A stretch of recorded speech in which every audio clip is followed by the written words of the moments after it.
Hello, I'm Amanda Tolve with Tolve Closes. I'm a residential realtor in New Jersey. My areas that I mainly work in are Bergen County, Passaic County, and Essex County, but I have great referrals for all these surrounding counties. My job as a realtor is to guide my sellers or buyers through the home buying or the home selling process from beginning to end. Now, today I wanted to go over 5 ways a deal could die. We're going to start the first one with cold feet. Now, this one is not very common, but it does happen. And as a realtor, it's my job to speak to my seller and make sure that they are 100% committed to selling their home before we get on the market. And when I'm dealing with a buyer, it's my job to make sure that they are 100% committed when starting their search process. So when this does happen and somebody does get cold feet, if it's early on in the process, we can usually, like if it's the buyer that walks away because they get cold feet, we can usually get the property back on the market right away and find a new buyer. Same for on the buyer's end. If the seller decides to drop out, we can get back on the market and find them a new deal. If it's later on in the deal, that's where it gets a little bit complicated. And the seller might try to keep the deposit, or someone might try to sue the other side. Thank God I've never had to deal with that because I do make sure when I'm working with people that they are 100% ready, because I don't want to waste their time and I don't want to waste my time. An example of something that happened to a client. I was working with these clients, they're first-time home buyers, and the wife was pregnant. She had just gotten pregnant, and we just started their home searching process. And then maybe, after seeing only 2 houses, they decided, you know what, we're really not ready for this yet. We want to get our finances in better order. We want to have the baby, and I think we want to rent right now. So I found them a rental. They rented for about a year. I think it was maybe a year and a half. Then they called me back and they were ready to buy, and we found them a home quickly. So you have to be 100% committed. There's nothing wrong with waiting until you are committed, because you don't want the deal to fall through. It ends up hurting the buyer and the seller. So again, you want to be 100% committed, whether you're buying or selling, to avoid the deal dying from somebody walking away. Now, the second potential thing that could kill a deal is the appraisal. This is actually a very big one. And I explain an appraisal to all of my clients right from the beginning, because it's important, especially if you're taking out a loan, which most people are. Now, for the sellers, on the seller's end, it's the realtor's job that they choose to list the home at its current market value. And this way they know that whatever offer they're going to get in, it's going to appraise and they'll get what they want. And as a realtor, it's my job to, for my seller, to run a comparative analysis, market analysis, or run comps. And that is to see what the current value is so that I can estimate what it will appraise for. So Oh, also, I wanted to mention too, as you know, as a realtor, I can give you all the advice I want, and I can tell you, you know, what it should appraise for about. But if the seller insists on listing their home over what it's supposed to be, I can also choose as the realtor to walk away because I don't want to waste, again, their time or my time or the buyer's time. Now, on the buying side, it's also my job to run comps for them when they're ready to submit an offer so that they can see what the market value is. And the appraisal should be around that amount. So I can give them an idea. And again, it's up to them to choose whether they want to go at the price where it's going to appraise or if they're going to go over or under. Whatever they decide is up to them, but the amount that the lender will loan is only going to be the amount that the property appraises for. So once the appraisal comes back, at this point, I'm sorry, I just wanted to review something. Okay, so when the appraisal comes back, if it appraises at the amount of the property, then we can move forward with the deal. Now, if the property appraises for more than the amount that we offered, then we can also move forward and the buyer gets instant equity. Now, if the appraisal comes back and the property appraises under, this is where the issue comes in and the deal could possibly die. So at this point, you have three options. For the seller, in the seller's benefit, the seller can choose to ask the buyer to give them more money to cover the difference. For the buyer's benefit, they can ask the seller to come down in price and meet the appraisal price. And the third thing would be when the deal dies and both parties can walk away. So as you can see, the appraisal is very important. The property has to appraise at the true value of the home for the lender to give you a loan. They're not going to give you a loan for more than the property is worth. Now, in today's low inventory market, I have actually seen people waiving appraisals. I don't recommend doing this, but some people really want the house, so they do this. Your attorney won't recommend doing this either, but this means when you waive the appraisal that you're willing to pay, say the loan comes back at, the appraisal comes back at $550, you're willing to pay $650 just to get that house. You're willing to pay that extra $100,000 cash to get that house. I mean, that's an extreme example, but that's what that means. You're willing to overpay for the home, which means you don't have instant equity in it, and you're paying for more than what the home is worth. Now, again, as your realtor, I can give you advice on what to do, but ultimately it is my client's decision of what they want to do. If they want to walk away from the deal because it didn't appraise, if they want to work it out with the seller, or if they want to overpay for the property. Now, the next thing that could kill a deal is the home inspection. So there are different kinds of inspections that can be done when you're buying a home. I'll go over those separately with you guys if you have any questions.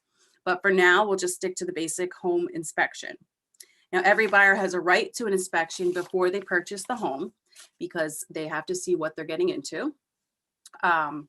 Most of the minor problems that come up with an inspection can be worked out between the buyer and seller. Either it's going to be fixed or they can get a little credit for it. Now, if there's a bigger issue, like for an example, let's say the whole plumbing system needs to be replaced, or if there's an issue with the foundation of the property, that's when the deal could potentially die because these things were not disclosed to the buyer. So they have the option of saying, you know what, I don't want this house anymore. I didn't know they had these problems and I'm not comfortable moving forward. Or they can say, you know what, I really like this house. Do you think you can give me a $10,000 credit to repair this? Another option would be they can hold an escrow to repair those items or replace those items as well. But at this point, again, it's up to the client to decide what they want to do, and they can 100% walk away if they wanted to. Now, the last thing that could kill a deal, I'm sorry, not the last thing, the fourth thing that could kill a deal is the final walkthrough. So this is done either the day before or the morning of your closing. And the purpose of a final walkthrough is to make sure that the home is in the condition that you were promised when you're purchasing it. And that's why it's done, the day of or the day before. So similar to the inspection, most of the minor things that come up, maybe there's a crack in the mirror, or there's garbage left in the garage. Something like that can be negotiated where either the seller will go fix it and take it out, or they'll give you a small credit to replace or fix the problem yourself. And although I've had people with smaller issues, I did have one deal where there was a basketball hoop left, like one of those rolly ones, in the driveway, and the buyers refused to continue signing at the closing until that basketball hoop was removed. So luckily, the seller's agent was very helpful, and he went over there and removed the basketball hoop so that we could move forward.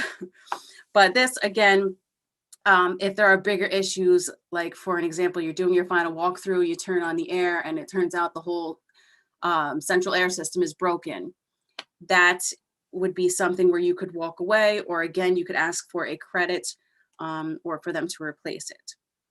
Or a leak in the roof would be another one, because that wasn't disclosed. Maybe that wasn't disclosed in the inspection. Maybe it's something new that came up.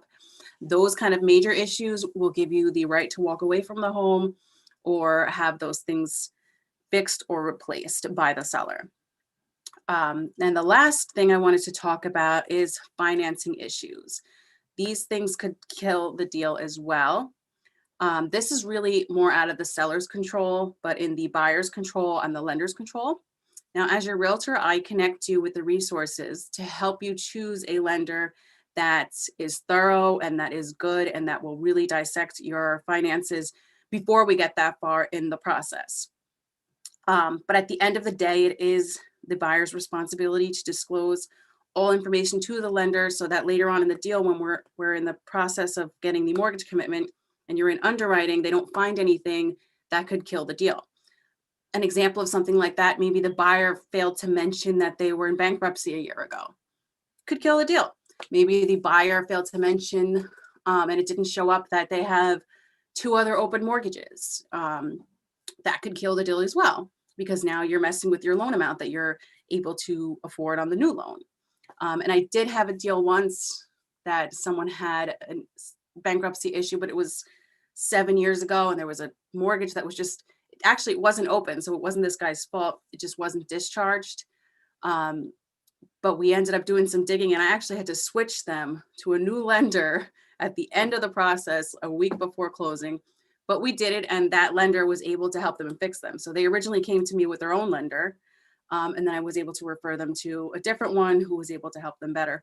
So your lender really does matter, but also it matters what the buyer discloses so that there's no issues with financing, because that's another thing that could kill the deal. So, during the home buying process, a lot of clients tend to say that they're very overwhelmed by these lenders and all the documents and information that they're requesting.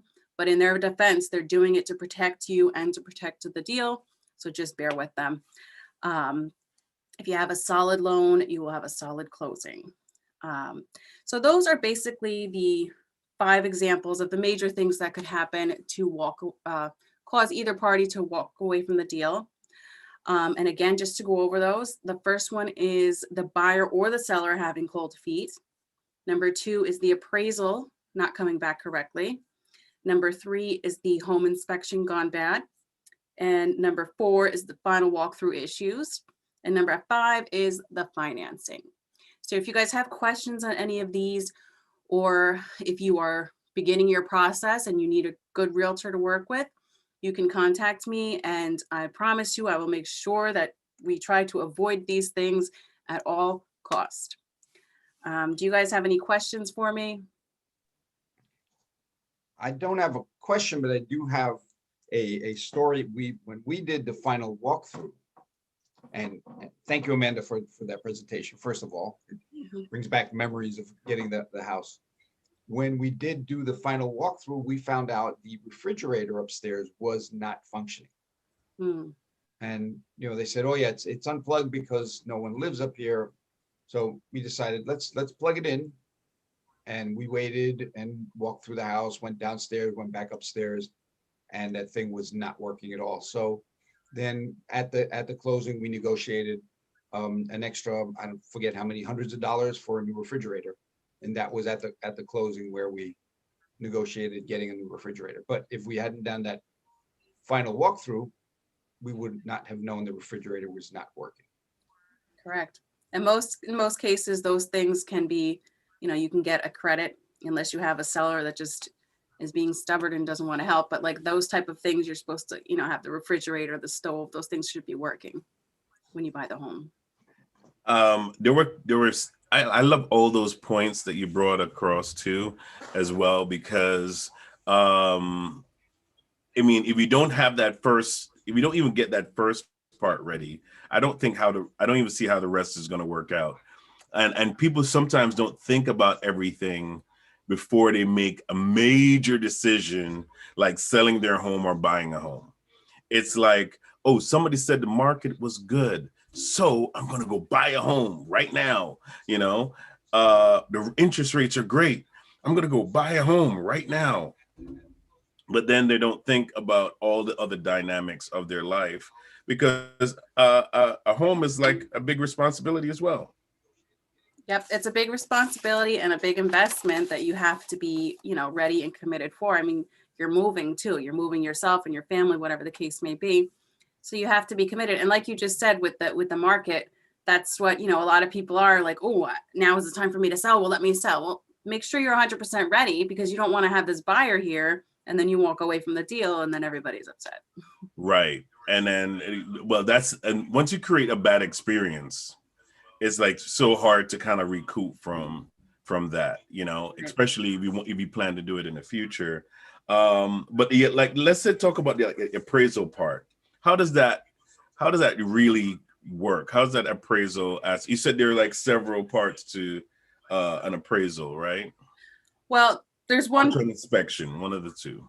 So the appraisal, what that is once your deal goes after attorney review, there is an appraisal ordered from your lender, from the buyer's lender. Mm-hmm. And that appraisal goes out to the property, and they look at the property, and then they run comps in the area to see what that market value is for that home. And that's how they come up with the appraisal.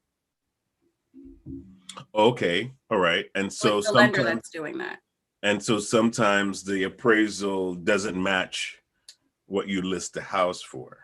Right. Some people over list, their house because they, like I was mentioning too, that, you have a realtor and they're supposed to run their comps as well and tell you what the actual value is.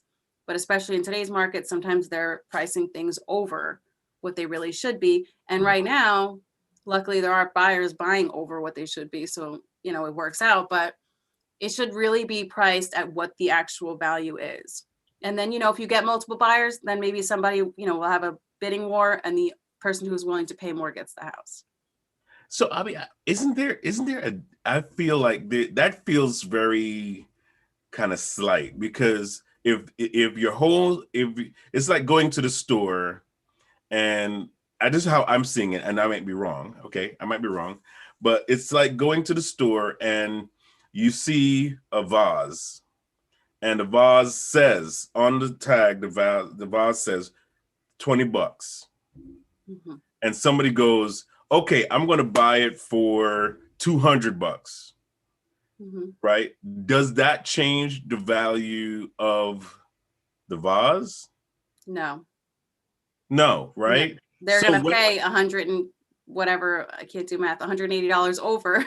Right. They're paying $180 over, right? And I'm thinking that's the same thing for a house. If you're going to pay $30,000 more, you're probably, I'm thinking that as a buyer, you're thinking long-term, and you're saying, well, I'm in a 30-year loan. So by 30 years, I should be able to make that money back.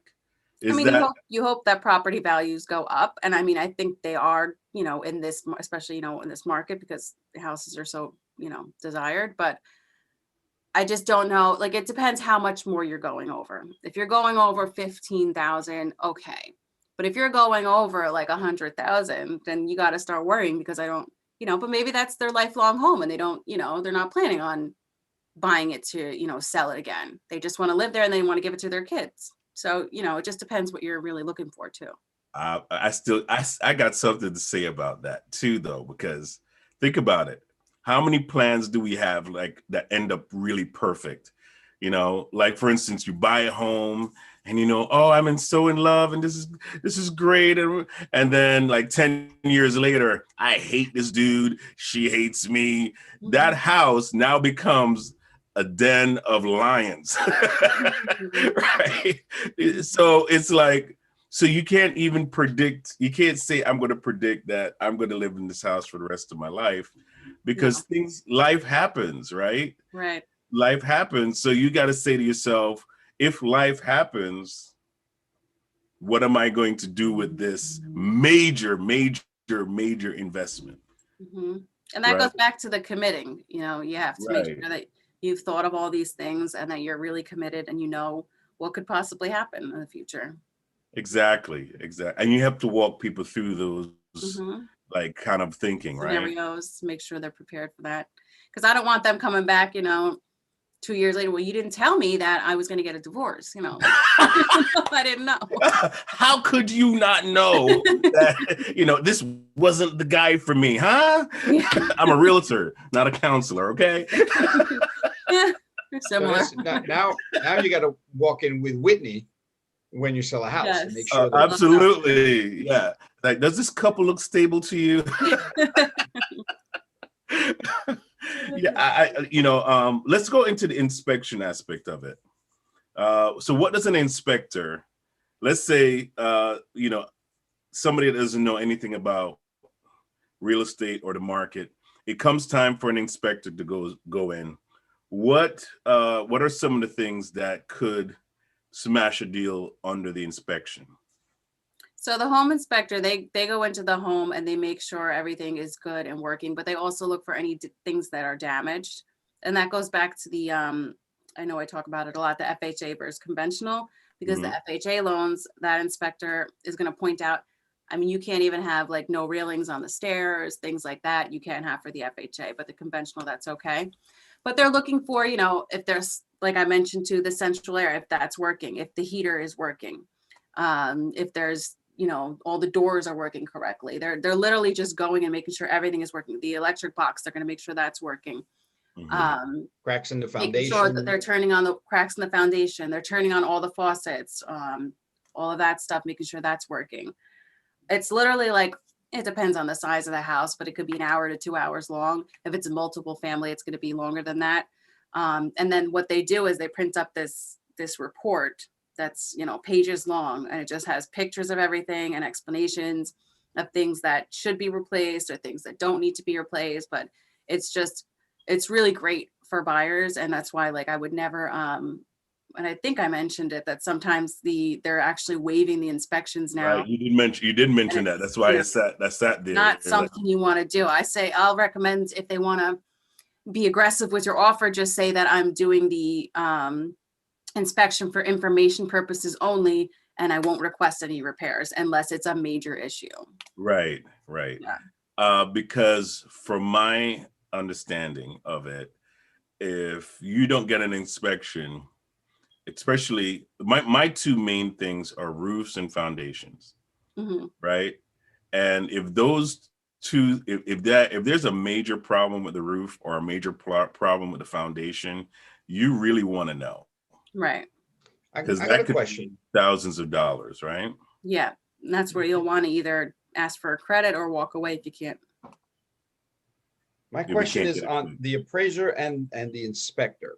Doesn't the appraiser kind of do an inspection, or are they just looking at numbers compared to everybody else's house? Yeah, they're not really looking for things that are working or like problems. The appraiser's looking at like the value of the home, like if it's updated or if, you know, and then comparing it to the homes around that sold, see what they sold at as well. The inspector is not there to compare, you know, for price wise. They're just looking for the problems. Got you.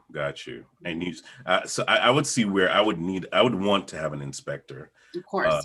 Definitely looking over things. So let's go to the financial end of it, which is, I think for me, I have always had a hard time understanding the full gamut of financing a home. So maybe you can give us like a quick summary as to what that entails. when it comes to financing? So financing is when you're going to get when we first start the process, you'll get pre-qualified from a lender. Then you'll get your pre-approval letter, which Okay. means that they're going to collect all of your information. They're going to get your pay stubs. They're going to get your bank stubs. They're going to get all of that information to see what you have. And then it's your job to disclose what your assets are, all of the loans that you have open, any credit cards, but they're also going to run your credit report. So they'll find those things there. There are other things, like I was saying, that the open mortgages or the bankruptcy, those need a little bit more digging. So those won't be found in the beginning when they're doing that pre-approval. But once the file goes to underwriting, which means they're getting ready for the mortgage process, which means you're already under contract, that's the time where they'll uncover those things. And then also the title company, which I'm a title agent as well, they run the search, and they'll also find things that maybe the lender did not find. So at that point, whatever the buyer did not disclose is going to come up, and then you can decide the lender will decide if they can afford to continue with the loan or if we need to solve whatever issues come up. This is where and Oscar, I'm looking at Oscar because this is where this part comes in as far as the background checks, because let's say, I'm going to give a very hypothetical scenario. Let's say somebody borrows your identity, and, because they accidentally tripped over your social security number online. and so, they decided, hey, you know what if I borrow Amanda's identity for a second and totally take out a whole bunch of things under your name without you being aware of it, right? And then you do that. Is there like a grace period to kind of like sort those things out? Or well, that comes up after you run the title search, because we run the judgment search. So anything that comes up with your name or a similar name is going to come up there. And then we give that to your real estate attorney, and they go over that with the clients to make sure they're not against them. But if they are against them, like if they have an open child support judgment, they can either take care of that or have some kind of letter. The attorney figures it out how to get rid of that. But if it's something big that they can't get rid of, then you can't move forward. But you do have time. And then also we do a final rundown the day of closing, unless it's an early morning closing, then it's the day before, just to make sure that no new judgments or anything popped up against that buyer. So you can't sneak anything past us. We are the real estate po-po. Well, yeah, that's that. And thanks for bringing that up, Phil. With ID Shield and our licensed private investigators, everything gets monitored. So if there's a court case that comes up against you that is obviously not you want that resolved before you start the process of looking for a house. Because once you're in and it's like, well, we got all these court judgments against you and there's warrant out for your arrest, kind of tough to close. Yeah, exactly, right. I would think that that's where the two become one, in a sense where you want to make sure you kind of like check things are okay before kind of like having somebody else find out. I feel it would be kind of awkward that I'm sitting at the closing table and somebody goes, well, we have a problem here and we got to call 911. I'm sure Amanda would be like, wow, okay.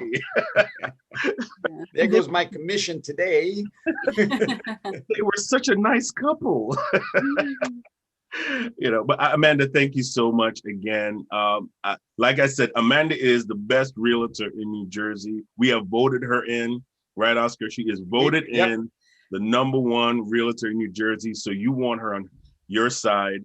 And of course, you see her number on the line there. Give her a call. If you're buying or selling your home, obviously she is very knowledgeable about the market. So if you're buying or selling a home right now, give her a call because you want to make sure you're in good hands. Thank you so much again for watching. We have coming up next, Whitney, the Love Doctor. You know, our love coach for Phoenix National Business Group, and she's going to be talking about the ROI of coaching. So we want to watch that coming up next at 11 a.m. So we'll definitely see you guys then. Thank you so much. Any final words, Amanda? Nope. Thank you guys, and contact me if you want to learn how to avoid any of these deal killers. Awesome.